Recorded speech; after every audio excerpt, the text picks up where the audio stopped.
Mesdames et messieurs, nous avons l'immense honneur d'avoir avec nous le fossoyeur de films. Je pense que l'entrevue va être complètement intellectuelle. Ouais. Alors, afin de ne pas déstabiliser les spectateurs, voici des pets de bouche.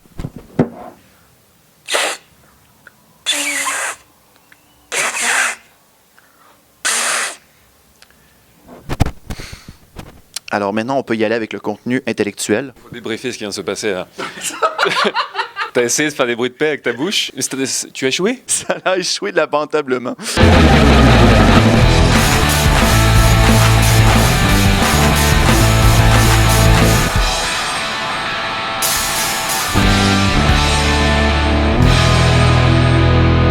Fossoyeur de film, qui est un critique de film. J'imagine que le tout vient directement d'une passion pour le cinéma. Ouais. Quel film t'a amené cette passion? Il n'y a pas un film en particulier. J'ai des parents très cinéphiles, versés dans le cinéma en tout cas. Et en fait, il n'y a pas eu d'avant et d'après cinéma dans ma vie. C'est juste qu'aussi loin que mes souvenirs remontent, mes parents m'ont montré des films et ça a toujours été naturel, quoi. Il n'y a pas eu une découverte à un moment du cinéma. C'était toujours là, plus ou moins. Donc il n'y a pas eu un film qui a déclenché la passion. Et même à la question quel est mon film préféré, je ne saurais pas répondre du tout à ça, quoi. Il y en a plusieurs qui ont vraiment compté pour moi, pour différentes raisons, et j'arrive pas à en délimiter un seul. J'ai l'impression que choisir un film, ça serait faire insulte à tous les autres. Ouais. Qui sont là. Moi aussi, je compte. Ça a commencé directement par regarder les films, tout simplement. J'ai toujours aimé, après, parler films, écrire sur les films. Même longtemps avant de faire la chaîne, j'écrivais pas mal de trucs, même sur des sites ou des forums, des critiques de films et tout ça.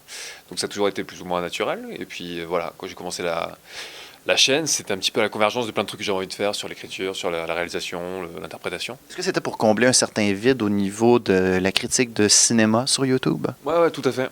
C'est juste que j'avais l'impression de ne pas voir vraiment ce que j'aurais envie de voir en termes de chronique ciné sur YouTube francophone. Donc c'était tout simplement une manière de faire, d'essayer en tout cas de faire ce que j'aimerais voir en tant que spectateur.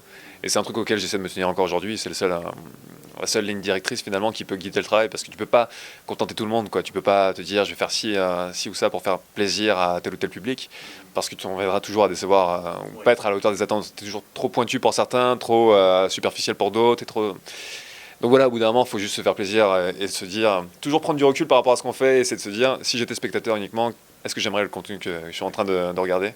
Et c'est ce que j'essaie en tout cas. Est-ce que vous êtes étonné de votre succès en ce moment?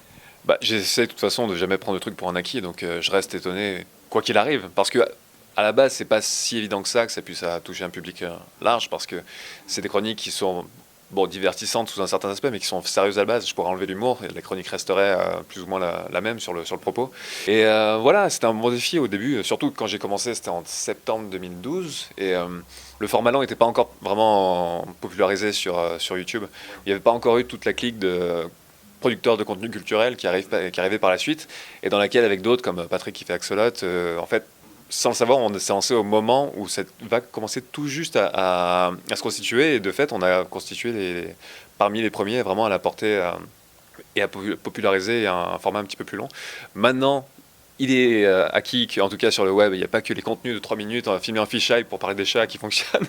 Il y en a qui le font très très bien, je ne dénigre pas le format lui-même, mais il y a de la place pour beaucoup de choses, et ça permet de toucher un public sur des formats qui sont beaucoup moins évidents que ce qu'on pourrait trouver par exemple à la télé. On peut prendre le temps de faire telle ou telle chose, on peut se donner une liberté de ton et de traitement. La seule limite, c'est l'imagination. Enfin non, ça c'est un petit peu trop utopiste. On est sur YouTube, il y a quand même quelques restrictions. On ne peut pas montrer des boobs par exemple. Mais bon, c'est pas le propos de toute façon. Okay, on a une chaîne, mais on peut en parler si vous voulez, François. Voilà. On peut l'évoquer, c'est ça. J'imagine que la conception d'un fossoyeur de film, ça doit prendre des heures et des heures. Beaucoup trop longtemps. En fait, plus le temps passe et plus le degré, le temps de boulot investi est croissant, parce qu'en plus maintenant je mets de la fiction, plus les chroniques sont plus longues, et j'essaie d'aller plus en avant dans l'analyse. Donc maintenant, le temps passé sur un fossoyeur, ça se compte en plusieurs centaines d'heures. C'est beaucoup trop pour ce que c'est. C'est vraiment beaucoup trop. Mais après, c'est la période de recherche. Après, ça dépend aussi des sujets, parce qu'il y a certains sujets que je maîtrise plus que d'autres. Après, tous les sujets que j'aborde m'intéressent, mais il y en a certains qui sont aussi l'occasion moi-même de me documenter sur la question et d'essayer de développer un truc. Donc, ouais. Je sais que tu es fan de films, et j'aimerais jouer un petit jeu avec toi. Et ce jeu se nomme le jeu des charades! Le jeu des charades, eh bien, nous aurons 2 rondes différentes. C'est-à-dire que j'aurai un titre de film sur le front. Et François, qui est ici, présent, devra me faire le mime pour que j'essaie de deviner le film. Et la deuxième ronde, François reprendra ma place et ce sera à mon tour de mimer. Ce sont des titres en anglais. J'espère que je suis bon. 1 minute. C'est super chaud. Comment tu vas mimer ça? Je sais pas, j'ai... Tu peux dire passe, OK. Oh putain. OK. ça part bien. OK, pistolet long. Matrice, non? Attends une minute, c'est... Non? OK. La Passion du Christ. Attends. Ah, OK. Oui, le Seigneur des Anneaux. Voyons, c'est... avec Mel Gibson, c'est... comment il s'appelle? Braveheart. Et voilà. OK. Rocky. Rocky, non. Tekken, pas Street Fighter. Attends. Veux-tu qu'on passe? Ouais. On va passer. Super chaud. On passe. OK.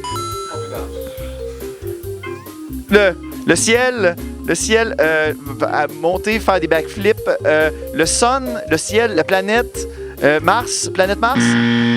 Ah, c'était quoi? On dirait John Carter from Mars. Oh! Mais peut-être que François sera mieux à son tour.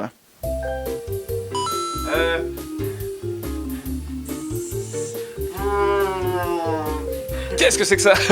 Rasta Rocket. Serpent. Oh! Ah, des snakes on the plane, les serpents dans l'avion. Ok, oui, c'est ça. C'est bon. Ah ouais. C'est bon. Un homme complètement...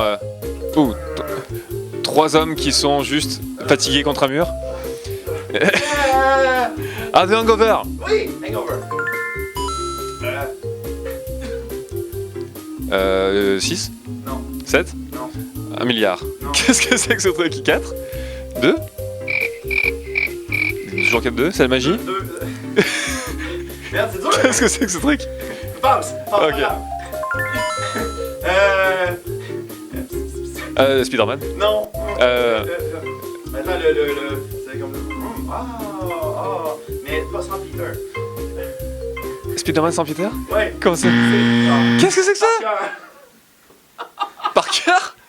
Mesdames et messieurs, c'était François de Le Fossoyeur de Film. Merci beaucoup pour Avec ta plaisir. visite au Québec et en Avec espérant plaisir. que tu puisses revenir très bientôt au J'ai animé. Ah, j'aimerais bien, ouais, avec plaisir. On dit à Luc Biron qu'il n'est pas game. Ouais. Pas game. Il est pas game. Il est pas game de le réinviter.